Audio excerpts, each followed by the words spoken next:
everyone. Welcome to Conversations with Sekani, a podcast for people in their 20s who are trying to figure out life and not get lost along the way.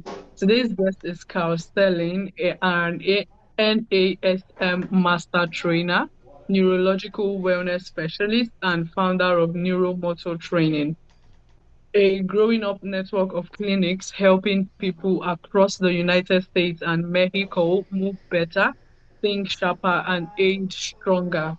For more than 2 decades, Carl has worked at the intersection of neuroscience, movement, and longevity, helping everyone from Parkinson's patients to high performing professionals reclaim strength, balance, and confidence. His philosophy is simple but powerful. Aging doesn't have to mean decline. It can be something we actively shape. Today, we'll talk about aging, movement, brain health, and why the choices we make every day have far more influence on our future than we realize. Carl, welcome to Conversations with Sekani. It's a pleasure to have you on. Well, thank you. It's really nice to meet you, and I'm really happy to be here. Thank you. All right. You're welcome. So yes, Carl, can you take us back, right, to when you were much more younger, basically? So what first sparked your interest in health, fitness, and human performance? Okay, good question. Um, when I was 14, I started a career very young as a professional musician, a drummer, because I was really good. Certainly not great, just good. And I was able to work with a lot of different situations and was in the musicians union, and I had to get rides to do the work because I didn't have a driver's license. I was young, but I did that for 34 years full time, and then the last year I did it was part time.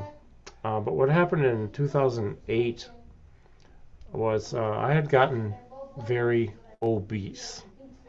I had not been moving, not exercising, drinking way too much, eating too much, not I had a physical with my doctor that scared me because not only was I type 2 diabetes, a neuropathy in my feet, high blood pressure, all kinds of health problems. And he told me very respectfully and sternly, if you don't make changes, you're going to die young.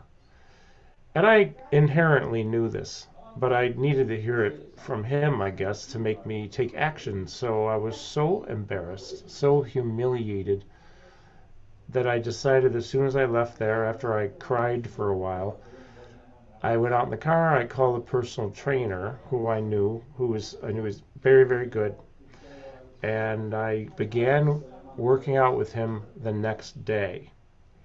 Over a 1 year period, I lost 80 pounds. So if you're measuring in kilos, that's probably something like 30 something kilos because I was weighing in at about 140 kilos. And I felt so good. I thought, geez, I didn't even really want to be a drummer in the first place. I just happened to be good at it. I came from a musical set of, family. It was expected I would do music, so I did music. I really didn't want to do it, and I found a new pathway in personal training in the early days. After that, I quickly, right after I did the Master Trainer thing in 2010, I think, with National Academy of Sports Medicine, I went back to school, Syracuse University, went there for nutrition. One of my professors had Parkinson's. He asked me if I could help him. I knew nothing, but I knew where to go for resources to get help on what to do. And I started doing the neurological wellness in 2010, in the fall. And from then, it just went forward into never looking back. But although I'm known for my work in Parkinson's, and I'll do some shameful self-promotion saying that my first two books were about Parkinson's disease. This has sold very well around the world, Parkinson's regeneration training. And then the second one, the 7 years ago, 5 years ago, Parkinson's empowerment training. But I didn't want to be pigeonholed into one population, because what I do, let's put it this way, the things that can diminish our ability to move and think optimally will vary. The concepts to help to bring us back to thinking better, moving better, functioning better, universally, they're pretty much the same, and we individualize them per person. Hence the reason that I recently released Brain, Body, Bones, because I do work with all populations, from bodybuilders to people with ALS, Parkinson's, MS, where they're just getting old and they want to not fall down. So, I'm 65, so I'm starting to feel changes in my life, and I'm trying to make sure that I stay ahead of the game so that I don't wind up with a cane in 10, 20 years, and I can move well and think well. I want to preserve. So this book is an approach that anybody can start in with at any age. And let me just say, as a 65-year-old, had I known now what I knew when I was 25, I would have made different choices. But I'm here now. I feel great. And I'm just trying to spread the word on, when we feel better, move better, think better, live longer, have a longer health span within our lifespan, well, that helps those around us too, like our families and our friends and our co-workers. So a lot of people benefit from when each of us has better health. Wow. All right. So first of all, I would say thank you for sharing your story with us. Right. And I'm glad I get to hear this in my 20s. Right. And I believe my listeners too. I will be happy to get this information actually. And yes, I want us to, talk about rethinking aging. Right. So first of all, why do you believe that society has the wrong idea about aging? That's an interesting question. I think that it depends upon where you go. Culturally, I find that we in the United States, where I live, seem to have this. Although longevity is becoming a buzzword here, so people are mindful of the fact that there are probably things we can do to live longer and better. But it's almost expected that I'm 65. People ask me, well, why haven't you retired yet? Retired? What would I do? I love what I do. I have no plans to retire.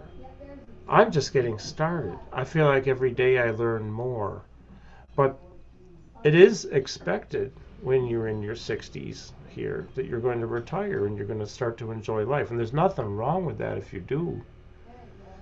But also, along with retirement, oftentimes comes less movement, less engagement, maybe less socialization. It kind of depends upon the person and how they are as their personality. More health problems, unless they do keep moving and they do keep active. And maybe they have a job, a second job, like they retire and they go back to work for somebody, or they have a hobby, or they exercise every day, or all the above. In Europe, it seems to be a little bit different. I think people tend to keep active for longer. I've been there many, many, many times all over Europe. South America, I can't speak to that so much. I've only been there a few times. Mexico is its own entity. People are starving for information in a lot of countries that I've been to, and Mexico being one. I have not been to Africa yet, or Australia, and I want to go because there are a lot of communities that are starving for education. And if they learn to think forward, um, they might decide to make some changes that will help them down the road to be healthier, to not look back and regret stupid decisions like I did. But now I just live the way I live. That's all I can do is do my best. And I knew so much before, and now I know a lot more, and I know the consequences personally of making bad decisions. So that's a really long-winded way of not completely answering your question. But I believe that people mentally and cognitively, in many cases, they buy into this idea that, oh, I'm 65, I'm 70. Oh, I can't do this anymore. I can't do that anymore. I shouldn't be doing this anymore. I say, why not? Now, you might need to be careful. You might need to scale it down. I do CrossFit. I mean, there's people older than me doing it. I'm not going to stop that. It's helped me a lot. And I just can't do it like the 20-year-olds can. But I do it my way, and it's okay, and it helps me a lot. So I think I feel 30 years old in my head all the time. I always have. Even when I was obese, I felt young in my mind. I just knew that I knew I was messing up. Now I got it together. And if we can, I say don't buy into the number. Don't buy into it. I refuse to buy into old age. It's a choice in my mind. I choose this. And maybe I'm crazy, but I like being crazy. Right. I don't think you're crazy, actually. And like you said, don't buy into the numbers, right? Because you're 65, 70 doesn't mean you need to pause your life, right? You could still enjoy things you were doing when you were much more younger, right? Like you said, you Yeah, could just tone it down a bit so you don't get hot, but you yeah, could still do things, right? Because society just makes it feel like when you get to some certain age, you need to stop, just put a full stop in your life, right? yeah. No, I don't think so. Right. So No, yes, I don't think that's a crazy take. I think it's normal actually, and people need to know more about these things. Right. And yes, another thing I want us to, talk about is your book, right? So first of all, what inspired you to write Brain, Body, and Bones? Or should I say Brain, Body, Bones? Yeah, like that. yeah, yeah. Brain, body, bones. So, it, if people are watching, it looks like this. Okay, the Mm. science of living stronger, longer. Brain, body, bones. I chose Mm. the title because I don't know, it just sounded good to me. But also, when we look at the things we need to keep healthy, we need our brain to be healthy. That's number one. We need our body to be healthy. And that includes muscles. And we need our bones to be healthy. Our brain is number one. Our brain drives everything we do. Now I'm here in my clinic, Neuromoto Training, Syracuse, New York. I have a small place in Nashville, Tennessee. I have two places in Mexico with more coming, and we're also part of now the largest hospital system in Mexico with their neuro rehab centers, because what we do is different. I'm different. I never can be normal. Nor I don't want to settle for standard results. I need optimal results, the best we can get for people. So every day, for many, many years, I see people with cognitive decline, dementia, Alzheimer's, Parkinson's, MS, or just getting old. Maybe they haven't been moving so much. Well, the less we move, the worse life gets. We were designed to move. Actually, humans are designed to move. Fortunately, we have technology. I love apps. I love that I can order chicken wings and have them delivered to my house, or pizza, or anything I want, groceries. Although I hardly ever do it because I'd rather go get them and do the movement, right? Or make stuff myself and move around the kitchen or the grill. But I love technology. But if we allow that to replace our movement, we're going to do ourselves a huge disservice. So, in the radio show that I've hosted for a couple of years and my own podcast of 300 something episodes, one thing I've learned from experts, best-selling authors, researchers, doctors, is that the part of the body that benefits most from continually moving every day and exercise is actually the brain, Mm. because when we move, whether it's cardio or resistance training, there are sets of neurochemicals that are produced that circulate in the brain, in addition to heart rate being elevated from a little bit to maybe a lot and getting oxygen and blood flow and oxygen to the brain. That's very important because the brain takes about 80% of our blood, and it needs a lot of oxygen to survive and be healthy and sharp and clear. When you add the oxygen and the neurochemicals produced by an elevated heart rate, even if it's just a little bit, like walking relatively quickly, safely but quickly, those neurochemicals are cellular, they cause cellular preservation. Integrity goes longer of a structure of a brain cell. Functionality, your mitochondria gets a boost. Mitochondria is essential, mitochondrial health, because that's the battery pack for every cell in our body is the mitochondria. And when those are healthy, we're healthier. So we can drive through exercise, that's one way, and really feed the brain with the neurochemicals through movement, the oxygen and blood flow.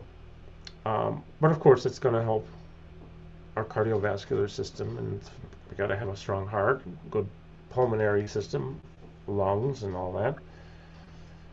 But another thing, and I haven't got to nutrition yet, which I won't really cover much. I just want to mention it in a minute. Is part of our body that needs to maintain itself, build and maintain it, is muscle. Because muscle is now considered the main organ, along with the brain, of longevity, because it's not just muscle. It's an organ because it acts as the primary organ of metabolizing all that we eat and drink. So more muscle, burn more calories because you're metabolizing more, right? And this is essential. You'll find people may gain muscle, and then the fat starts to burn off, because with more muscle you're burning more calories even while you're sleeping. But muscle is also important because as we age, especially my age and up, there are certain muscle fibers. If you want to be OCD nerd geek like I am, type 2 fibers tend to diminish in their capabilities first before type 1s. Type 2 tends to diminish as we age, like starting around age 50, 55. It's called obligatory aging muscle decay. There's nothing you can do about it except build muscle.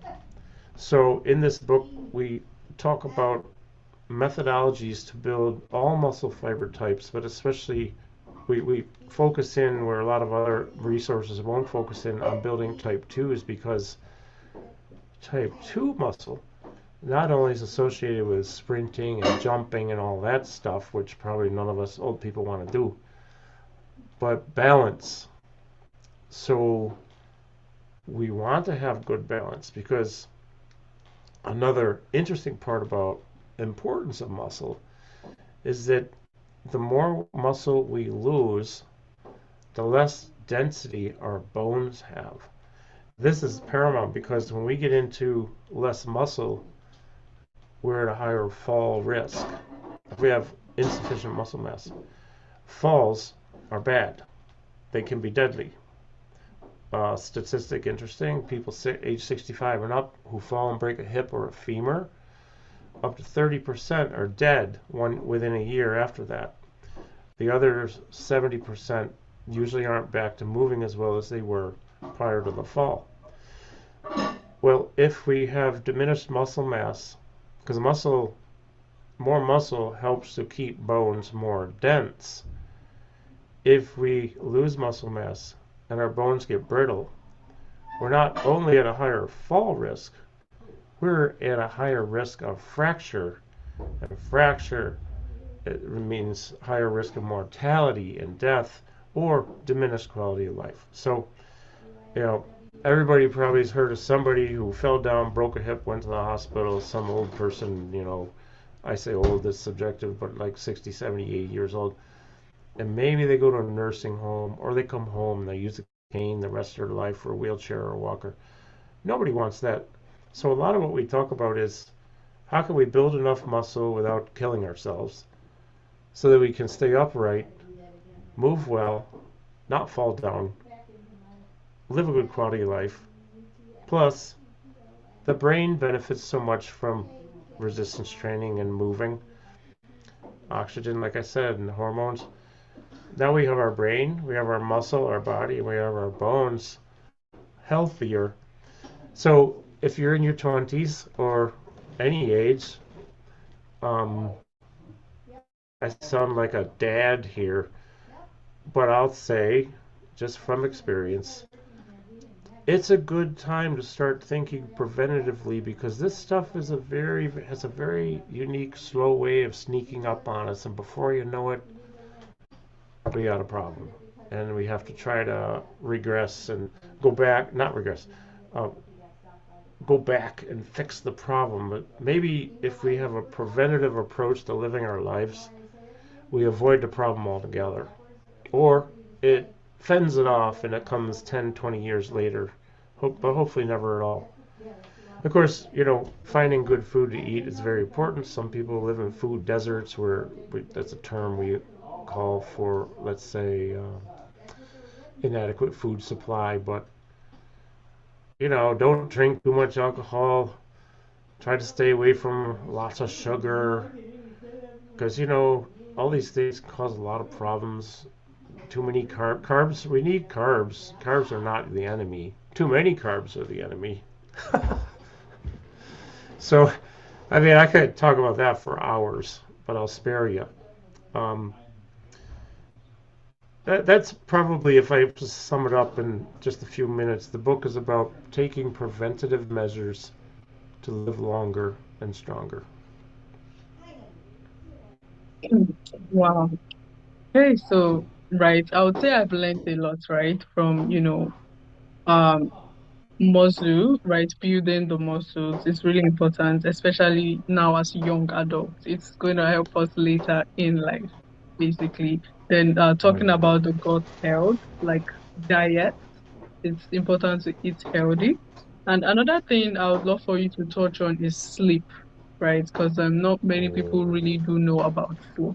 So yes, what importance does sleep play? Like what role does it play in our life actually? oh man, I'm really, really glad you asked that one. So there is information about sleep in this book. Mm, Um, there is a book I'll recommend called Why We Sleep by, mm, I think his name is Dr. David Walker. I know it's Walker. I think it's David. Why We Sleep. I have it on the shelf over there, but I can't remember the name. Sleep is paramount because of all the things in our body that need sleep, it's our brain. mm, Our brain needs to rest. There are countless studies that show insufficient sleep on a regular basis for decades statistically leads to much more higher chance of dementia, cognitive decline, Alzheimer's disease. I mean, there are tests you can have for Alzheimer's. I don't know all of them. I know you can get a genetic test for the APOE4 gene, APOE4. And if you have no copies, that's great. You could have up to two. Two means you're at the highest risk for Alzheimer's genetically. One, mm, half of that, and zero is great. But even with zero copies of APOE4, exposure to toxins, you're eating crappy food for your whole life, drinking way too much alcohol, maybe working in a toxic environment where there's welders, coal miners, mineral miners, pesticide applicators, people who do that for a living. a lot of factory workers and like paint departments and automobile manufacturing and countless other industries. You're exposed to toxins that you're breathing in. Maybe like in Mexico, they have horrible water supply. So you don't want to drink the water. You just buy bottles of water and drink those. But you can drink the tap water after your body gets used to it and you have no more diarrhea. Then you feel okay until the toxins possibly and probably affect you somehow in your. I'm getting off track, but bottom line is there are multiple things that can cause problems with cognition, memory issues, and brain function. Sleep is one of them, lack of sleep. If you add that to other genetic factors, risk factors, and environmental risk factors, then if you're not sleeping enough, you're really, really accelerating your chances. I don't mean to frighten anybody. I mean, I'm not here to scare anybody. But if you don't get enough sleep, it can be problematic in so many different areas of life. Mood, emotions, immune system, cognition, memory. So if you want, I can share you a couple ways to try to improve your sleep. Okay, this is going to sound crazy, but it's not. This comes from Walker. It comes from research at Stanford University. I didn't make any of it up. I'm not that smart. First thing in the morning, when you wake up, go outside and look at the sky. Not direct at the sun, but look in the sky for like 2 minutes.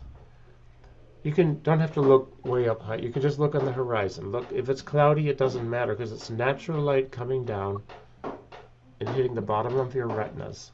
The bottom of your retinas they have specific receptors different than the other receptors on the top of the retinas.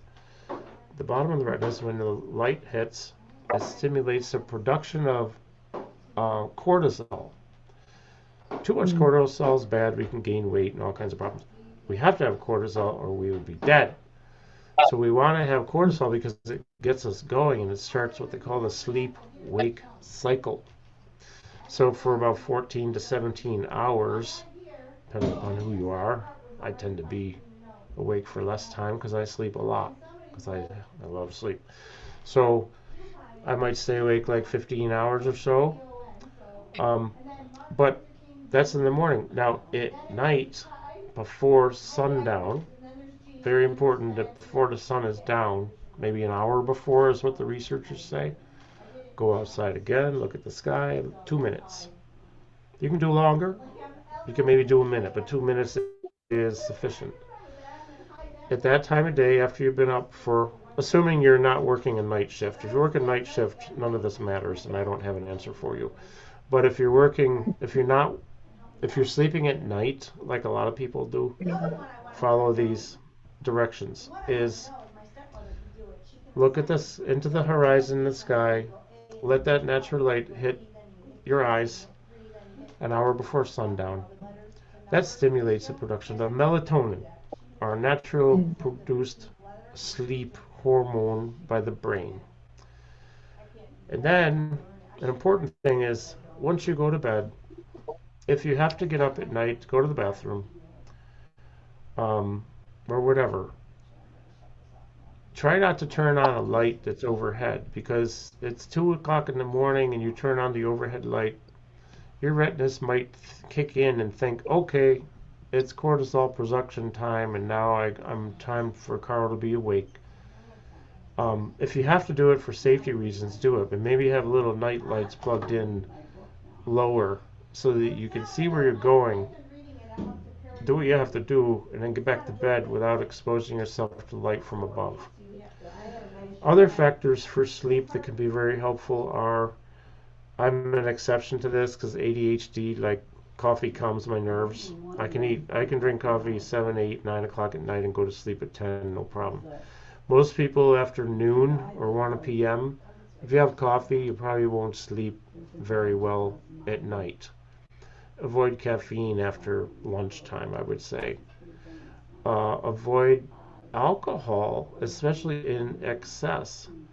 I'm sad to say for any of those who like alcohol, and I was a person who liked it a lot, and I had to stop drinking because it was a problem for me. It will interfere with your sleep. It will make you not sleep better. I'm not an expert in alcohol counseling. All I can say is that if you think you drink too much, Mm. well, get help because it'll ruin you later on. It'll ruin a lot of things in your life. Trust me, it will ruin you and you will die sooner. Um, Mm. that's if you drink too much. I mean, there are studies that say one shot of brandy a day or a glass of wine a day, you're going to live to be 100. I don't know. I can't prove any of this. I do know that too much is always bad. Too much of anything. Mm. And then the other thing too, they say is a 3-2-1 rule. Okay, I'm going to tell you right now, I don't follow this because I seem to sleep extremely well. But people who don't sleep well, if they follow this, it's helpful. Okay, to get into a deep restorative sleep where your brain has really gotten to rest and reboot itself so that it is ready to go the next day and it lives longer and better throughout your life. 3 hours before bed, don't eat. 2 hours before bed, don't drink anything. 1 hour before bed, try to keep your eyes off of tablets and phones because of the blue light. And that is apparently very helpful for a lot of people. So I could talk more about sleep, but those are the main things I would say.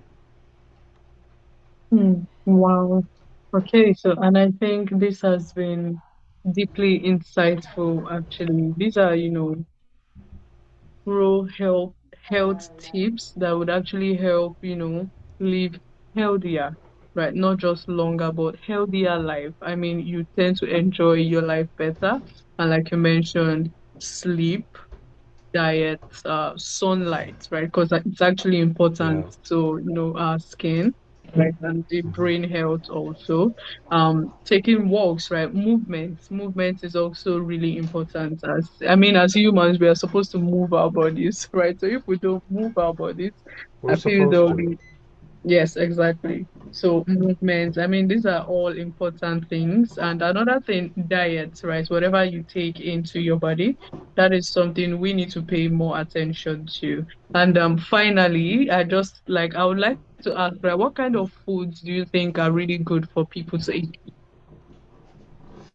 Yeah, that's an interesting one. I've interviewed so many experts on this, from Mm. vegetarians, vegans, and then the carnivores who eat only meat. Mm. I'm going to say what I like for me that works for me, and I think you should individualize this for yourselves. Um, I used to hate fruit. I love fruit now, but I think it's because the amount of zinc that I'm taking in is the highest. I don't know the milligrams, I can't tell you. It's probably the Mm. highest you can safely do, and zinc can be a catalyst for changing taste buds. Um, when I started doing zinc in high doses through an IV through the doctor upstairs, I crave fruit. In fact, I just ate a bunch of berries before we started recording. I used to hate berries, all of them, all my life until a few months ago. Um, Fruits and vegetables, they're great. They're so good for us. They have fiber, they have nutrients. I'm a firm believer that meat is very good. I had elk Mm. last week, elk burgers. Yeah. Delicious and fresh and, came from this regional market. Um, I know there are warnings and people probably check with your doctor. I should probably say check with your doctor first, but I don't think red meat's going to kill anybody if it's Mm. not all the time because there's so many benefits to red meat, to chicken, to various types of fish. If I have certain fish allergies, so I don't eat any fish, but salmon and haddock and all these different things that have um, so much omega, the good omegas in them, and the fish oils that are so good for us. Um, and of course,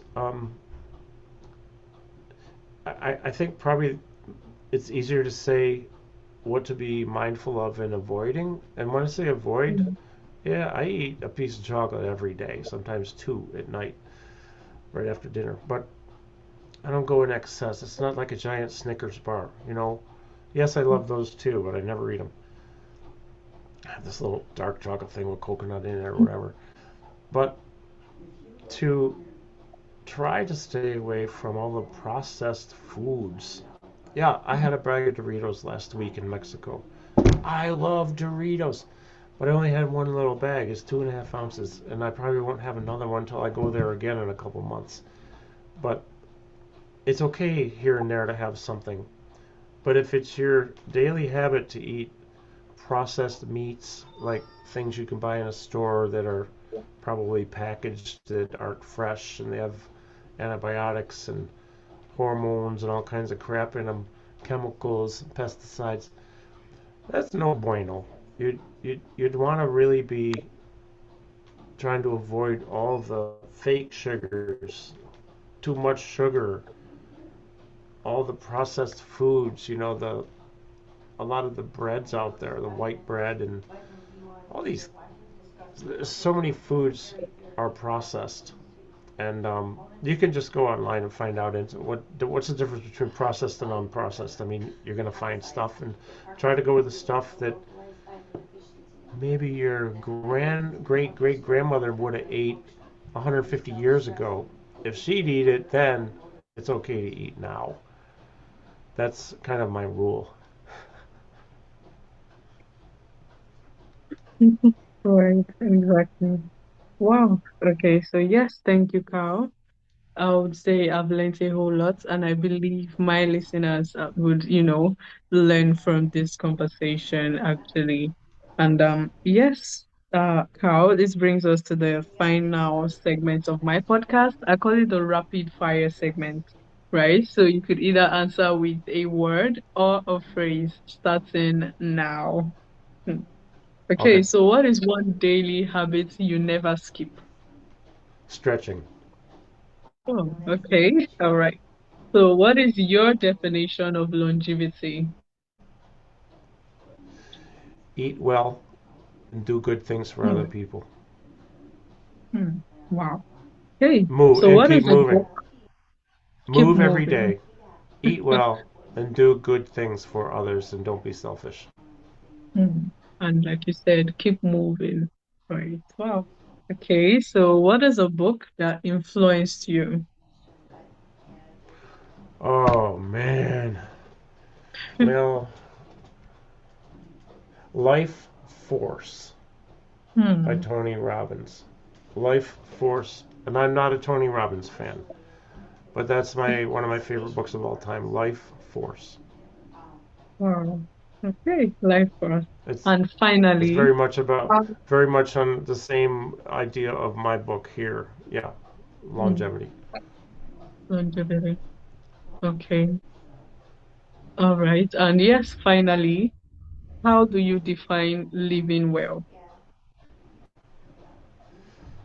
Um, I am trying to get this together, but I can tell you that absolute best thing for me I learned from two different friends of mine, Mm, two ladies who are very close friends. Number one, respect yourself and put mm, yourself at the top of the list of people you like and you need to take care of. Because if you don't take care of you, you won't be able to take care of others if you wish to do so. And I can promise you that probably 90% of the things that you worry about will never happen. mm, And so, with that said, when we worry, we're not living now. When we live now, it's so much better because we don't have tomorrow. We don't have yesterday. We only have now. And I really do want to be the best version of myself at all times, to present myself authentically, genuinely, and by paying attention to people, to listening, sharing, empathizing, and being in the now. So respect yourself, live now, do good to others. Mm. Wow. Being in the now, right? And like you said, the one that, stood out for me, put yourself first, right? Take care of yourself. You can only give love to others when you love yourself. Right. So it's It, very important to love yourself, it took me right? 64 years to get that one right because I wasn't Wow. doing that. And when I started doing that authentically, really caring, it's not wrong to do that. Mm, It's important to do that. right. Exactly. It's important. Wow. Okay. So, I would say lucky to get to hear this from Well, you, thank you. actually. I mean, Thank you. learning from lived experiences. So thank you, Carl. And finally, before you go, where can listeners get to, learn more about you and also connect with you?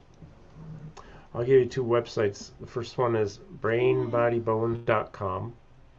Mm, So just go to brainbodybones.com, just the way it sounds. And the other one is my personal website, karlsterling.com. That's Karl with a K, Karl, Sterling.com. And everything's there. All right. And I'm going to put the links in the show notes so it's easily accessible for listeners. And to my listeners, I would say thanks for tuning in to Conversations with Sekani. If this episode sparked something in you, just as it did in me, make sure to share to someone who you think might need this and also subscribe so you don't miss out on new episodes. Once again, thank you, Carl, and do have a beautiful day ahead of you. Well, you too. Thanks a lot. It's really good to talk with you. I enjoyed this. Oh, you're Thank you. welcome. Thank you, Carl. Take care. Okay, you too. Yeah.